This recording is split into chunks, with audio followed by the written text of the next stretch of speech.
Bonsoir à tous et bienvenue. À la une ce soir, le grand oral du chef du gouvernement ivoirien.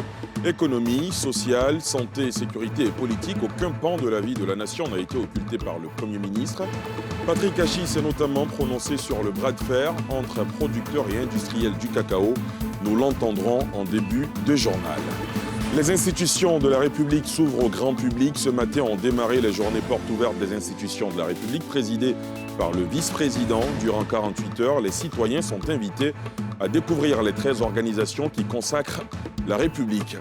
Et puis ce soir, gros plan également sur le contrôle des constructions qui présentent des risques d'écroulement. La plateforme collaborative de contrôle a dénombré 79 immeubles menacés de ruines sur l'ensemble du district d'Abidjan. Quel sort est réservé à ces bâtiments à risque? Quel recours pour les propriétaires? Quelle implication des collectivités territoriales? Dossier à suivre dans ce journal. Jour J du grand oral du Premier ministre ivoirien, Patrick Achi, face à la presse ce lundi, a fait le bilan de l'action gouvernementale. Économie, sociale, santé, politique et sécurité, aucun pan de la vie de la nation n'a été occulté par le chef du gouvernement ivoirien qui a dressé un bilan aguichant et des perspectives prometteuses. Les précisions de Pierre Dipomelin et Fulgence Kissiedou. 2h30, c'est le temps qu'a duré le grand oral du Premier ministre Patrick Achi face aux journalistes à l'auditorium de la primature. En verve et très à l'aise, Patrick Achi a ponctué ses interventions de notes d'humour. Sous le feu des questions des journalistes, le chef du gouvernement a fait montre d'une maîtrise des sujets. Au niveau social, le chef du gouvernement a défendu le PS-Gouv2, dont les résultats sont, selon lui, au-delà des attentes. En 2011, combien de personnes avaient un abonnement à l'électricité? C'est-à-dire avaient dans leur maison une ampoule qui pouvait allumer. 1 100 000. Aujourd'hui, on a combien d'abonnés? 3 500 000 abonnés. Inédit, jamais vu. En l'espace de 10 ans, ce qu'on n'a pas pu faire en 60 ans, en l'espace de 10 ans, on a triplé. Et je peux continuer encore comme ça sur les chiffres. On a l'éducation, on a la santé, les poches de sang. Près de 30 000 poches de sang ont été distribuées à des femmes en couche. Première cause de décès des femmes, je dirais, pendant les couches, on fait des césariennes, on demande une poche de sang. C'est maintenant qu'on est en train de courir ici. Pendant que la femme souffre et qu'il faut régler le problème, les gens sont en train de penser à du business. Voilà. On dit c'est 3 000, 4 000, moi je vais vendre à 25 000, quelle marge je vais avoir? C'est à peine imaginable. Et pourtant, c'est ça la réalité. Ces problèmes ont été réglés. Au niveau politique, Patrick Achi a évoqué le climat de paix qui prévaut dans le pays. Un fait qui a poussé le HCR à déclarer la fin du statut de réfugié politique. Les amnisties de 800 personnes qui ont été faites pour amener la paix, la grâce présidentielle qui a été faite, la facilité de retour, je dirais, du président Gbagbo, et tout un certain nombre d'actes qui ont été posés ont concouru à ce qu'on revienne toujours à une situation de plus en plus apaisée. Est-ce que vous savez qu'aujourd'hui, personne dans le monde ne peut réclamer quoi que ce soit dans aucun pays en se prétextant du statut de réfugié ivoirien? C'est terminé. Le monde entier considère aujourd'hui que le pays est revenu dans une situation où rien ne peut justifier que quelqu'un aille en exil et dise qu'il est justifié. En ce qui concerne les 46 militaires ivoiriens détenus en terre malienne, le Premier ministre a rappelé le choix de la voie diplomatique du chef de l'État pour le règlement de ce différend avec le Mali. Entre autres sujets évoqués, les préparatifs de la CAN prochaine en terre ivoirienne. Pour le chef de l'exécutif, la Côte d'Ivoire sera prête bien longtemps avant l'événement. Il a promis aux amoureux du football une fête exceptionnelle. Au chapitre économie de cette conférence de presse, le Premier ministre Patrick Achi est revenu sur les enjeux du combat que la Côte d'Ivoire et le Ghana mènent en vue d'améliorer le revenu des producteurs de cacao avec en ligne de mire le principal point d'achoppement, le paiement du différentiel du revenu descend aux planteurs engagés dans le cacao durable. On retrouve les précisions de Pierre Dipomelin et Fulgence Kissiedou. La Côte d'Ivoire et le Ghana font front commun pour défendre les droits des producteurs de cacao qui perçoivent à peine 6% des richesses que génère la chaîne de valeur. Le Premier ministre Patrick Achi, à la session des échanges avec les journalistes sur les questions économiques, est revenu sur le DRD, différentiel de revenus décent, dont des industriels du chocolat refusent de reverser aux planteurs. Pour le chef du gouvernement, la pression que le Conseil Café Cacao de Côte d'Ivoire et le Coco Board du Ghana met sur les industriels est un cri de cœur. Notre combat à nous, qui a toujours été celui donc du président Alassane Ouattara, avant lui du président Houphouët-Boigny, c'est comment faire pour rémunérer le mieux les producteurs, qui à la fin de la journée sont ceux qui accomplissent le labeur le plus dur. Si vous prenez, et les études et les recherches sont là, sur la filière, la chaîne de la filière cacao, entre le producteur de cacao, où on lui achète la fève, et celui qui achète le chocolat, c'est pratiquement 144 milliards de dollars. Et nous, tous les pays producteurs confondus, on n'a que 6% de ça. Et le reste, ils ont tout. Donc il y a quand même un problème. On dit qu'il faut un partage un peu plus équitable. Donc on discute avec les fournisseurs de chocolat, qui par ailleurs, eux, ont tout le reste de la chaîne, font tout le reste du profit mirobolant. La Côte d'Ivoire, le Ghana, les deux qui représentent 60% de la production, rencontrent les autres acteurs à Accra en juin et décident de discuter de ce problème. Ils s'entendent, ils disent, bon, on va désigner ce qu'on appelle un différentiel de revenus décent, qu'on va ajouter au prix du marché. C'est là, comme le prix est à 900 francs aux paysans, on dit on va rajouter 250 et c'est à ce prix-là qu'on va payer.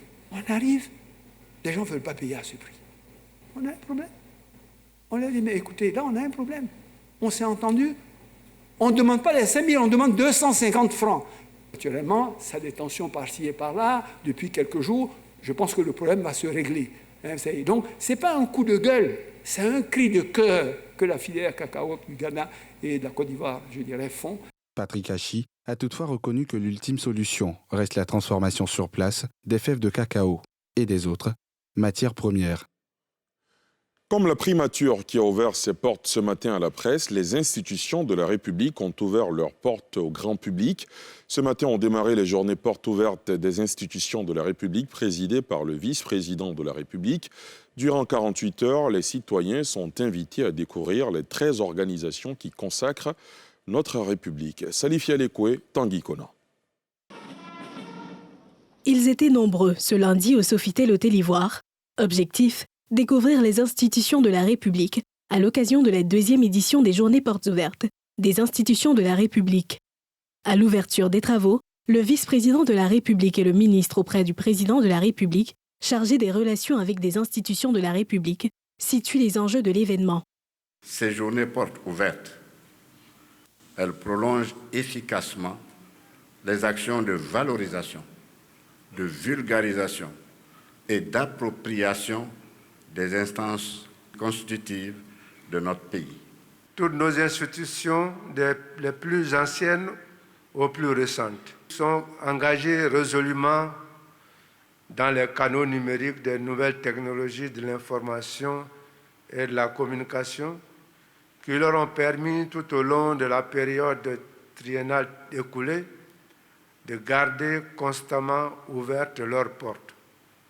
Les 13 institutions de la République, à savoir l'Assemblée nationale, le Sénat, le Conseil constitutionnel, la Cour de cassation, le Conseil d'État, la Cour des comptes, le médiateur de la République, le Conseil économique, social, culturel et environnemental, la Chambre des rois et chefs traditionnels, la Grande Chancellerie de l'Ordre et du Mérite, la Commission électorale indépendante, la Haute Autorité pour la bonne gouvernance, l'Académie des sciences, des arts et des cultures d'Afrique et des diasporas étaient représentées à cette tribune à travers des stands qui ont été des cadres d'échange avec le public, composés essentiellement de jeunes. En tant que juristes publicistes, nous nous intéressons au rôle, à l'organisation, au fonctionnement des institutions républicaines. Et donc c'était un plaisir pour moi d'être ici afin de rencontrer ces institutions-là, d'échanger avec elles, de voir un peu leur bilan et leur action surtout au niveau de la cohésion sociale.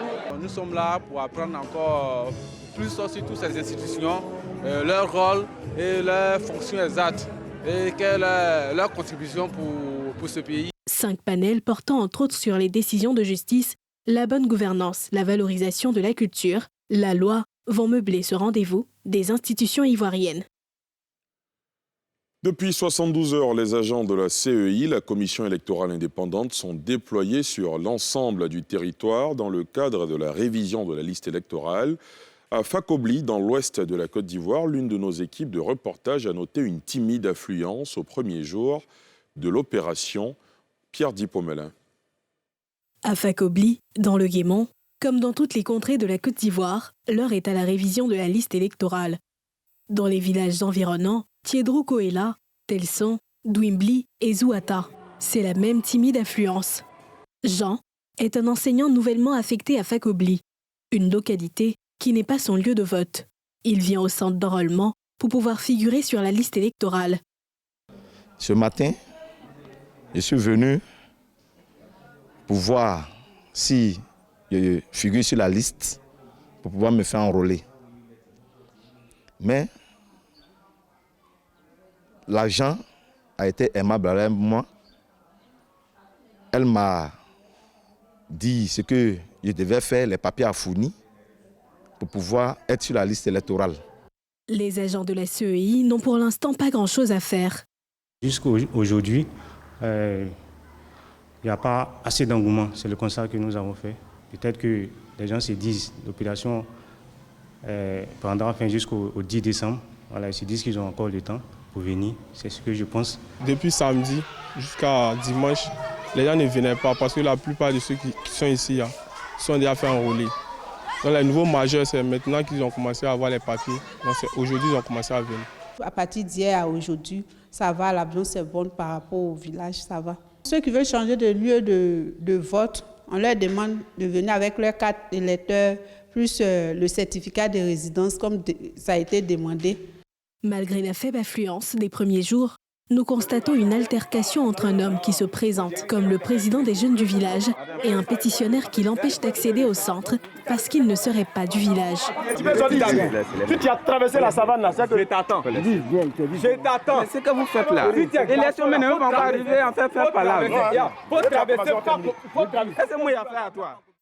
Démarrée le samedi 19 novembre, l'opération de la révision de la liste électorale court jusqu'au 10 décembre 2022.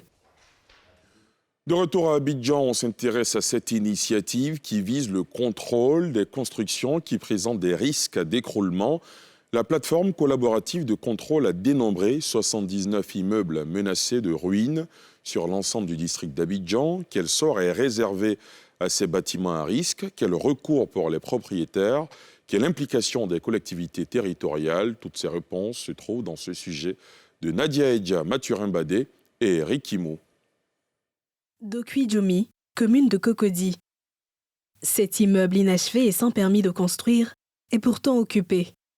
L'insalubrité et le manque de commodité n'ont pas pu repousser les résidents dont Évrard et son frère qui louent ici une chambre à 60 000 francs le mois. Vous voyez la moisissure. Quand vous voyez la moisissure, vous voyez déjà que vous voyez le problème déjà. C'est-à-dire que tu peux dans besoin à un certain moment, le 2, là, quand ça arrive, ça te fatigue. On fait comment, maman? Ça fait des maisons, hein, Abidjan. Abidjan, si tu as trouvé un endroit pour dormir, quelqu'un qui a dormi dans la rue. Hein. Donc je préfère être dans un coin. Maintenant, quand mon argent est bien gardé, je sais que j'ai un peu de sous, j'ai un peu d'argent, je peux rentrer quelque part et peux louer une autre maison. Cet édifice fait partie des 79 immeubles répertoriés dans la ville d'Abidjan comme menacés en ruine. Non loin de là, ces deux autres immeubles R+5, avec sous-sol et aussi à risque, ont pu être évacués. Aujourd'hui, tout le monde est parti. Et donc, nous avons demandé encore une fois au maître d'ouvrage, avant de la prise de décision de démolition, de nous produire un rapport d'expertise. Le ministère constate que votre bâtiment, il n'est pas construit dans les règles parce que vous n'avez pas eu de permis. Donc, quand vous n'avez pas eu de permis, ça veut dire que vous n'avez pas fait suivre vos travaux par des spécialistes. À partir du moment où ces conditions ne sont pas réunies, nous doutons de la stabilité de votre bâtiment. Des bâtiments vidés de leurs occupants depuis le 30 septembre dernier, mais qui sont aussitôt recolonisés malgré le risque d'effondrement. La raison évoquée, l'attente du remboursement de la caution. Au moins dans 220 000, s'ils nous donnent un peu, on peut essayer de compléter pour trouver un coin. Si quelqu'un même me donne même 150 000 aujourd'hui, c'est-à-dire mon salaire qui est au travail là-bas, que je complète là, je m'en vais. Il n'est pas ici, ça va comme si on est ici, ça nous plaît, mais on n'a pas l'argent. Il n'y a pas de où ça.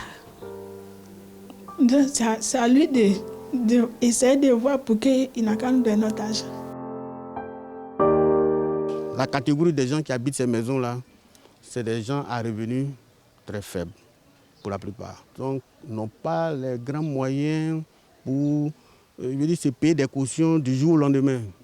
Donc, c'est des questions qui sont difficiles. Il y a également l'incivisme. Lorsque nous interpellons les propriétaires pour leur demander de faire les études de stabilité ou donc de faire l'évacuation de leurs bâtiments, souvent, c'est dans la violence qu'on nous accueille.